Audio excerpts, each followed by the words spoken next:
I will explain now with the help of a case how to think of totality. A lady 35 years of age approached us for asthma. It is aggravated at 3 to 4 a.m. in the morning.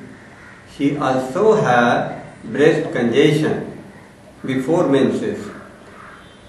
Her nature was very anxious. Let us try to put it in the format of totality. See this figure. In this case, the location, mainly it is bronchi. Process is of spasm, inflammation and catarrh. If we look at the symptoms, the attacks are aggravated at 3 to 4 a.m. in the morning, and there is also breast congestion aggravated before menses. By nature, she is very anxious. Most of you must have recognized the remedy as Kalika. As we study the totality in the similar way, we have to study the drugs in Materia Medica. Let us see how to do that. From the standpoint of clinical application, the drugs can be divided into acute, chronic, phasic or intercurrent. Please remember that this division is based on clinical experience, and do not try to put watertight compartments in this division. What are acute drugs? In simple terms, these are the drugs which are used in acute diseases or acute exacerbations of chronic conditions. Fever, diarrhea, common cold are examples of acute diseases. Acute attack of asthma or angina pectoris are examples of acute exacerbations of chronic diseases. Aconite, belladonna, bryonia and such drugs fall into this category. Certain diseases like psoriasis, diabetes mellitus pursue chronic course. We use here chronic drugs like salts of calcium, magnesium, sodium, etc. We group them as constitutional drugs because they are indicated in various stages of life and many disorders. Heavy metals like platina, arum also fall into the category of chronic drugs, but these are not constitutional as they are often used only for certain kinds of disorders. What are phasic drugs? Some of the diseases occur at particular stages of life like puberty, old age, etc. Certain drugs are indicated more often during that phase. For example, sepia at menopausal age or pulsatilla at puberty. Sometimes an indicated drug does not have the desired effect. On such occasions, we use drugs such as tuberculinum, medorinum, etc. Besides these nosodes, drugs like phosphorus, sulfur also come at this stage. We call this group as intercurrent drugs. One more suggestion.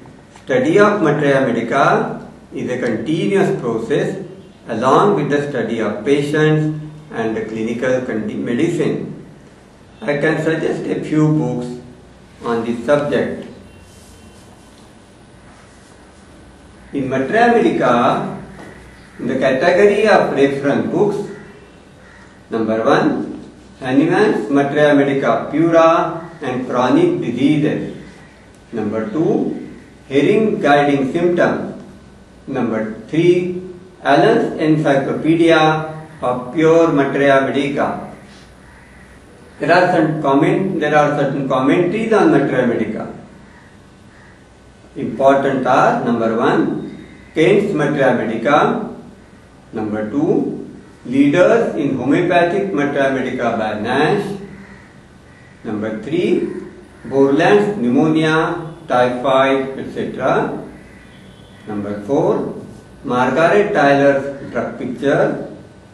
Number 5, Plain Talk on Materia Medica by Pierce. I will suggest you now certain books, what we call as bedside Materia Medica. Number 1, Allen's Keynote. Number 2, Boger's Synoptic Key. Number 3, Borik's Materia Medica. The question is where to start. One can start with reading the commentaries, using bedside books daily, and referring and studying source book only in certain difficult cases. One can make his own notes. Let us see how to do that. Look at this figure.